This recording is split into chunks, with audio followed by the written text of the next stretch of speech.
Good morning, t'es-tu déjà posé la question de qu'allait-il se passer en photographie en 2025? Comment est-ce que le monde de la photographie va-t-il changer? Que ce soit au niveau du matériel, de la manière dont on prend les photos, de la manière dont on les partage, dont on les édite, et aussi dans le monde professionnel de la photographie. Beaucoup de choses ont déjà commencé à changer et les choses s'accélèrent énormément. Je ne sais pas si tu as vu, mais il y a une personne qui a recréé une scène entière de Star Wars en une semaine en solo, simplement avec de l'IA. On a une inondation de contenu qui est complètement généré par IA. On a maintenant des influenceurs IA qui n'existent pas, qui sont là juste pour influencer et vendre des trucs. Bref, on arrive dans un monde qui est assez incroyable, avec un shift entre ce qui va être faux et ce qui va être vrai. Et je me posais la question justement de savoir comment est-ce que ça va avoir un impact sur notre photographie et sur la manière dont l'on vit notre photographie. On va déconstruire tout ça un petit peu en 5 parties. La première va être sur le matos et les outils. Deuxièmement, sur la manière dont on shoot en tant qu'amateur.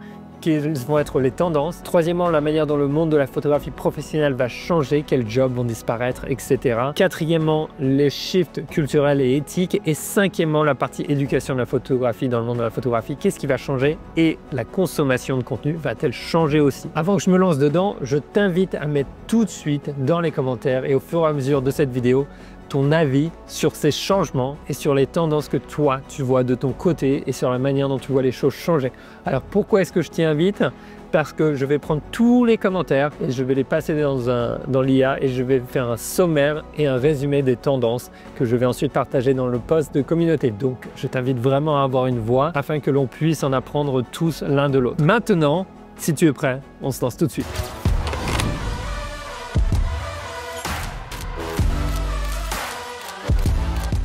Bon, je ne sais pas comment 2025 a commencé pour toi, mais pour moi, entre un léger cambriolage, le Covid, l'arrêt d'un workshop, l'arrivée à Los Angeles avec les feux partout et voir cette tristesse et cette désolation des gens, et en même temps cette compassion qu'il y avait et cette solidarité, bref, et il se passe beaucoup de choses.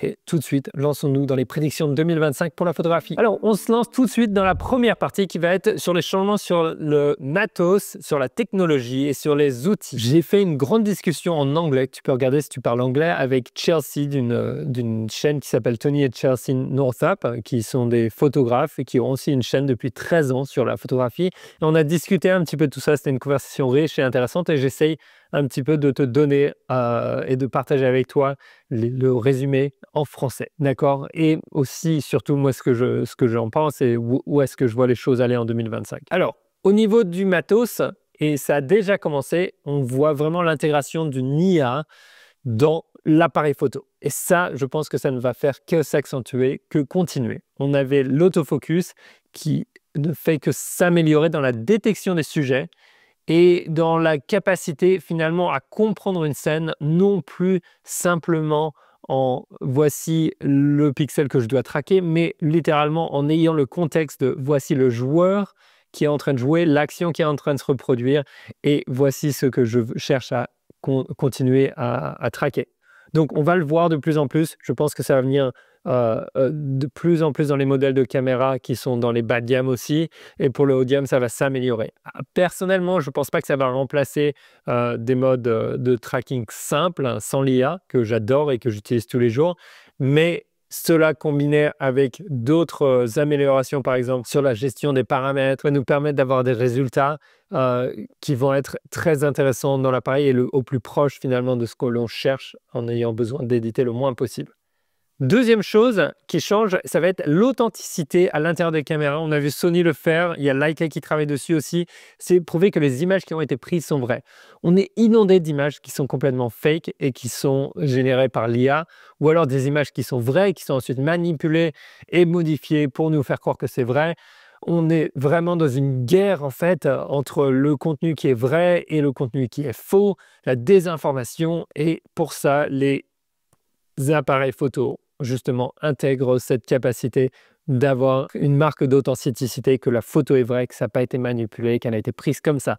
Donc je pense que ça va être quelque chose qui va être de plus en plus présent en 2025, et j'espère qu'on verra dans les journaux justement ces labels qui nous prouvent finalement que ces images sont réelles, et aussi que les réseaux sociaux vont justement pouvoir mettre ça en avant. Alors quelque chose que j'aurais cru qui arriverait et qui est finalement pas trop arrivé, c'est la photographie computationnelle, qui est finalement d'intégrer un petit peu ce qui se passe dans les appareils photo, dans les téléphones, à l'intérieur des appareils photo. Par exemple, les photos en HDR, les photos qui vont prendre 10 images et puis les combiner pour avoir un résultat avec plus de plages dynamiques, etc.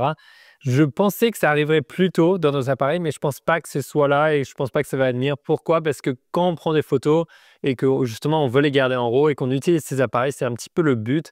Si on commence à faire trop de manipulations, ça devient très lourd à processer pour les appareils et surtout, en fait, ça devient un petit peu différent à travailler comme image derrière. Donc en 2025, je pense que la tendance d'aller vers des appareils plus simples et plus fonctionnels va continuer, c'est-à-dire on l'a vu avec le Fuji 100X6, le X5, les appareils comme Leica qui sont relativement simples, les gens qui vont plus vers du point and shoot, qui sont finalement comme des appareils jetables. Et il ne faut pas oublier que Fuji, l'appareil qui vend le plus, c'est le Instax, c'est-à-dire qu'il y a toujours cette volonté de revenir à quelque chose d'authentique, de simple et de rapide. Et je pense que dans le matos, ça va continuer à vraiment se mettre en avant. J'espère que Sony va justement essayer d'attraper un petit peu ce train. Ça, c'est pas une prédiction, mais c'est un espoir. Par exemple, avec le RX1 R3, qui sait, un jour peut-être, ou un appareil comme ça, très simple avec lequel on pourrait jouer un petit peu tous les jours. D'accord? Quand je dis jouer, c'est-à-dire l'utiliser pour quelque chose sans pression, avec des émotions et qui nous fait sourire. Et voilà, sans avoir à surpenser tout le reste. Maintenant, au niveau des outils, qu'est-ce qui se passe? Eh bien, on a des outils comme Evoto, Luminar, etc. qui sont de plus en plus puissants, Lightroom aussi. Mais il y a quelque chose qui est un petit peu bizarre là, c'est que Lightroom a été l'application de l'année pour Mac en 2024. Et si tu regardes leur marketing, en fait, le marketing est vraiment en train de mettre en avant les outils IA et la facilité de retoucher. Tu vois dans l'image qu'ils font effacer les gens qui sont à l'arrière, qui font effacer les chiens ou une porte, etc. Et je trouve que il va y avoir un gros débat à savoir sur ce que l'on veut qu'il soit réel et ce qui n'est pas réel, surtout lorsque l'on va parler de mémoire. Je t'en parle dans la deuxième partie, sur la partie amateur, mais garde ça un petit peu en tête parce que les outils de retouche sont devenus tellement simples maintenant que ce que l'on faisait et ce qui nous prenait des jours à apprendre sur Photoshop et sur InDesign, etc., ne peut prendre que quelques minutes ou quelques secondes parce que bien beaucoup de choses maintenant ne sont qu'un slider. C'est plus qu'un slider. Donc, si tu vois sur Luminar, rééclairer une scène, changer l'ambiance, c'est plus qu'un petit slider. Ça va tellement vite, c'est pratique. Et du coup, ça va avoir un vrai impact dans notre photographie. Donc, moi, je pense qu'en 2025, vraiment, les outils vont continuer à avancer là-dessus et rendre les choses de plus en plus simples. Je pense que l'on va quasiment aller vers une description de l'image que l'on veut, comme elle soit, les tons que l'on veut. On écrira littéralement édite cette image avec des tons plutôt chauds. Je veux que les verts ne se ressortent pas trop. Je veux que le sujet ressorte, lui, par contre. Et je veux que généralement, ce soit un mood, une ambiance relativement heureuse. Et boum! Et littéralement, l'IA va te faire ton edit entier, d'accord? Donc, en 2025, clairement, plus d'utilisation de tous ces outils IA parce que c'est devenu tellement simple que pourquoi ne pas l'utiliser? Donc, il va y avoir des changements au niveau des jobs, surtout de tous les retoucheurs, etc. Il va y avoir beaucoup, beaucoup de changements. J'en parlerai dans la troisième partie, mais c'est assez drastique et on le voit. Quelle est un petit peu ton expérience avec tous ces outils? Je ne pense pas qu'ils soient mauvais. Je pense que justement, ils rendent en fait des trucs qui prenaient 6 calques sur Photoshop ou 10 et des heures. Et en fait, ça se fait en quelques clics maintenant. C'est assez incroyable.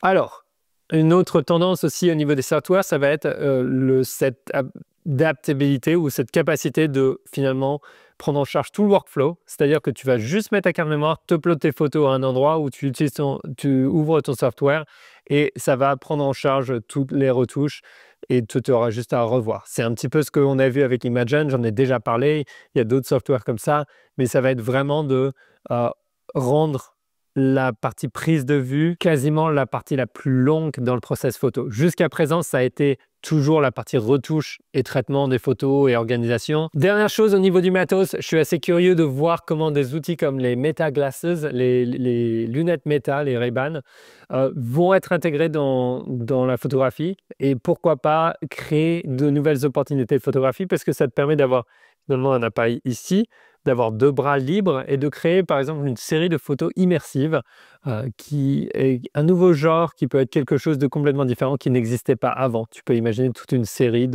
d'immersions dans un environnement. Bref, ça, je pense que d'ailleurs, si tu veux prendre l'idée, vas-y, fonce, cours avec. Je t'y encourage, ça peut être vraiment cool comme série photo. Alors, passons tout de suite aux prédictions de 2025 sur la partie photographie amateur. Comment est-ce que ça va changer pour les gens? Personnellement, moi, ce que je vois, c'est vraiment ce retour de plus en plus à quelque chose de simple et d'authentique. Comment ça? Alors, au lieu de chercher à être trop compliqué, à faire trop de choses, je trouve qu'il y a pas vraiment un retour dans beaucoup de gens à vouloir être juste avec son appareil dans un environnement. Et plus on va avoir de contenu qui est généré, plus on va de contenu qui est fait, qui est toujours parfait et qui est de plus en plus parfait en fait. Et on va pas s'en rendre compte. Moi, j'ai du mal à m'en rendre compte maintenant de ce qui est faux. En tant qu'amateur, eh ben, qu'est-ce que j'ai envie? C'est envie de retrouver quelque chose qui est vrai et qui est honnête. Et je t'invite justement à vraiment encourager ce retour à une certaine simplicité. Mettre l'humain en premier, mettre le réel dans la vie de tous les jours en premier. Et pour ça, avec ton appareil, quel qu'il soit, que ce soit l'appareil de ton grand-père, que ce soit un appareil argentique ou que ce soit un appareil plus développé. Et je pense qu'on a vraiment ce split qui s'est fait d'ailleurs au niveau amateur entre les appareils très simples et les appareils très haut de gamme. Je pense qu'il y a un milieu de gamme et il y a un bas de gamme en fait qui s'est complètement perdu. Pourquoi? Simplement à cause de nos téléphones. Et je pense que ça va continuer à s'accentuer parce que remplacer un 100 mm, un 200 mm, ça va toujours rester compliqué. Et remplacer cette connexion avec son appareil, ce retour aux sources qu'on est sur le terrain, on n'est pas prêt d'y être, d'accord? Et je pense que ça, c'est bien parce que le téléphone reste aussi un outil de distraction en même temps, alors que quand tu es avec ton appareil, tu restes pleinement dans l'acte créatif. Pour les amateurs, aussi en 2025, comme je l'ai dit avant, les outils sont beaucoup plus simples, donc l'entrée dans le monde de la retouche va être plus simple. D'ailleurs, dis-moi tout de suite si c'est ton cas, si Luminar t'a permis justement, par exemple Luminar ou d'autres outils IA, t'ont permis de retoucher des choses que tu ne l'aurais jamais fait avant. Je suis assez curieux, mais mets-le dans les commentaires parce que je pense que c'est quelque chose qui permet justement en tant qu'amateur de se faire plaisir et finalement pour plein de gens qui prenaient des belles photos mais qui peut-être n'arrivaient pas à les transformer ou à leur rendre la vie et leur véritable potentiel à travers la retouche, maintenant c'est possible et ça va continuer pour moi en 2025. Petit warning pour les amateurs, il va falloir faire attention pour moi en 2025 à tout ce qui est faux. Je pense que si tu es amateur, tu n'es peut-être pas entraîné sur les outils IA, sur toute la génération que les professionnels vont l'être, on en parle dans 2 secondes. Tu as affronté beaucoup de contenu qui est partagé et qui est complètement généré et qui va te créer une perception faussée de ce que tu pourrais faire avec un appareil ou des conditions ou de la réalité. Donc je pense qu'il va falloir faire extrêmement attention à ça et vraiment rester dans quelque chose de simple et de réel. Donc, choisis bien les personnes que tu suis, choisis bien le contenu que tu vas décider de consommer parce que les personnes que tu vas choisir de suivre vont impacter la manière dont tu vois le monde et la manière dont tu aussi perçois ton propre art.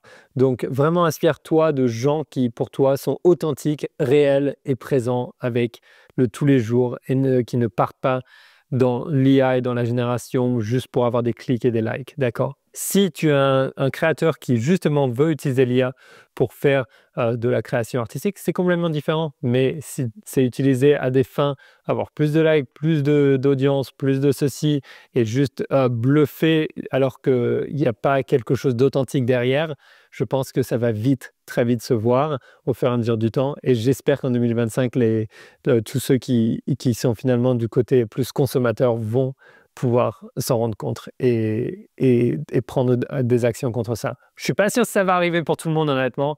Je pense que c'est assez niche, mais je t'y invite. Ensuite, dernière chose pour 2025 que je vois vraiment arriver, et ça marche pour amateurs et professionnels, on va avoir besoin de moins de studios ou d'un lieu spécifique ou alors de vêtements spécifiques parce que si l'on veut taper dans la partie IA, on va pouvoir utiliser ça pour changer finalement un environnement et rejouer un petit peu avec ça. Donc, j'ai pas envie de dire que c'est bien ou mal, c'est ce que c'est et ça va être extrêmement, extrêmement, extrêmement bon comme outil et comme possibilité. Elles vont être quasiment aussi réelles que des photos normales. Donc, faites attention avec ça et utilisez-le à bon escient d'une certaine manière. Troisièmement, la photographie professionnelle. Et là, ça va changer beaucoup pour moi. Pourquoi? Des jobs, certains vont disparaître ou être sur la transition sur les 2 prochaines années. C'est sûr et certain. Alors, parlons de ceux qui ne vont pas bouger selon moi. Photographie de mariage, les événements avec des personnages, tout ce qui va être famille, événements, conférences, etc. Toujours besoin d'un photographe personnel, humain. Je me vois mal avec un robot qui prend des photos au hasard pour l'instant, avec un drone qui prend des photos au hasard, enfin au hasard avec une IA qui lui dit quoi faire. Je ne pense pas qu'on en est là encore.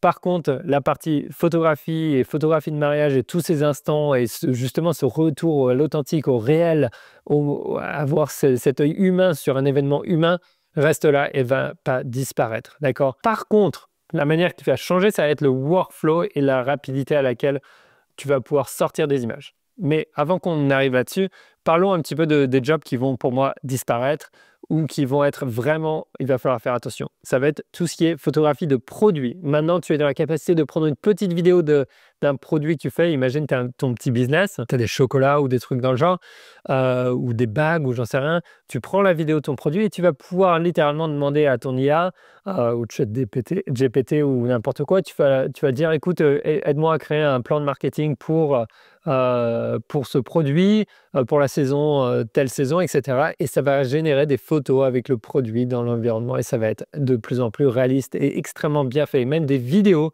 avec ton produit. Donc attention, si tu es photographe et que tu fais que de la photo de produit, attention. Autre job qui risque de changer, aïe aïe aïe, attention, si tu fais des portraits par exemple avec des vêtements, si tu prends les photos de vêtements pour des marques, attention, on a vu plusieurs grandes marques, je crois qu'il y avait Mango, qui ont fait des campagnes entières avec des mannequins qui sont complètement générés, avec des vêtements qui sont utilisés et qui sont intégrés dans les générations d'images. Donc, tu as les modèles qui sont faux, tu as l'image qui est fausse, tu as les vêtements qui sont adaptés et tout a l'air tellement réel.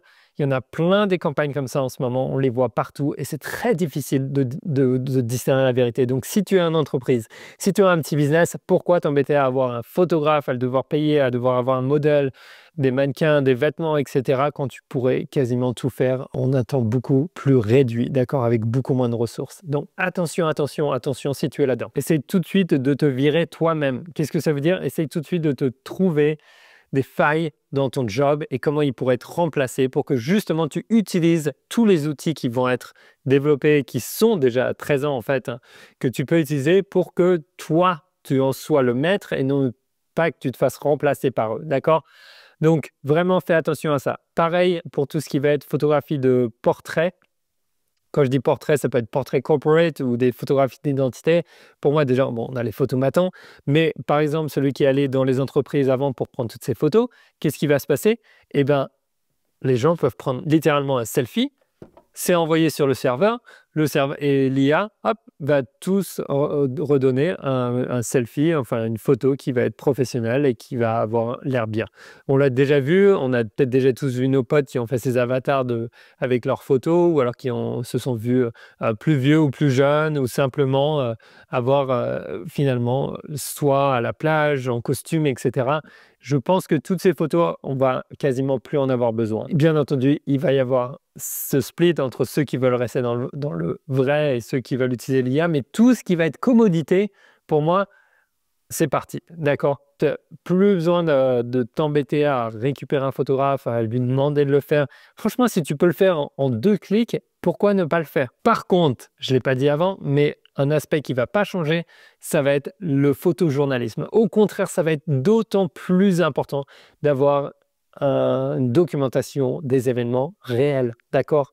Et avec les certificats d'authenticité, pardon, à l'intérieur des appareils, on se retrouve justement dans cette petite guerre de cette photo a bien été prise, et elle est bien réelle. Et ensuite, derrière tout ça, ça va être aussi la partie photo artistique, fine art.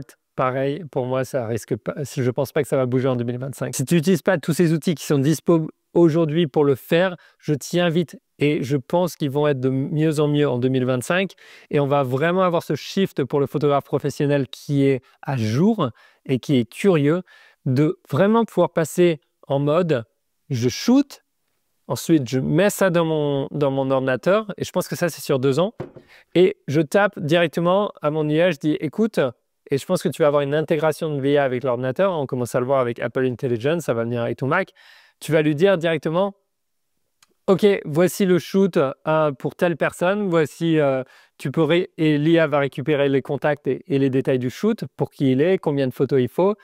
Est-ce que tu peux envoyer les images à éditer? Je veux que ce soit dans ces tons-là ou en utilisant ce profil. Et ensuite, envoie-moi une notification quand c'est prêt, je revois. Et une fois que j'approuve, tu envoies ça comme ça s'appelle, au client.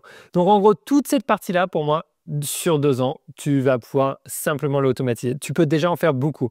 Là, je peux simplement passer de ma carte mémoire à Lightroom. Lightroom, j'envoie à Imagen, par exemple. Je récupère tout ça, c'est édité. Je fais une revue rapide et j'envoie au client. Maintenant, je pense que si tu es un petit peu doué en informatique, tu vas pouvoir en fait te créer plein de scripts qui vont justement lier un petit peu toutes ces étapes et avec ton chat GPT ou ce que tu veux, tu vas pouvoir tout faire d'une fois. Et oui, ça va être assez incroyable parce que ça va te permettre de passer plus de temps peut-être à shooter. Toute la partie client aussi, toute la partie discussion avec les clients, une grosse partie peut être gérée avec l'IA. Personnellement, j'aime bien avoir les interactions et écrire et discuter avec les gens. Par contre, je vois bien avoir l'IA être un coach pour la vente, pour la réponse aux clients quand c'est un peu compliqué et comment présenter les choses de la meilleure manière. Voilà pour comment je vois les choses pour la manière professionnelle. Si tu es pro, dis-moi dans les commentaires. Et dernière chose, je pense qu'il y a un job qui disparaît, c'est les retoucheurs photos. Ça, c'est sûr.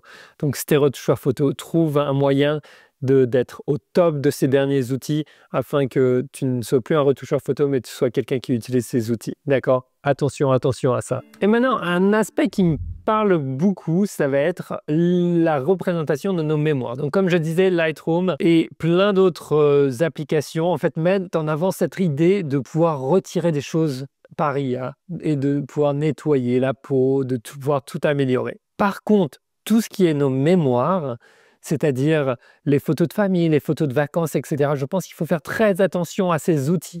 Pourquoi? Attention en 2025 à tout ce que tu vas voir. Je pense que tout ce que tu vois sur les réseaux sociaux, d'une certaine manière, ont été nettoyés d'une manière ou d'une autre pour être publiés.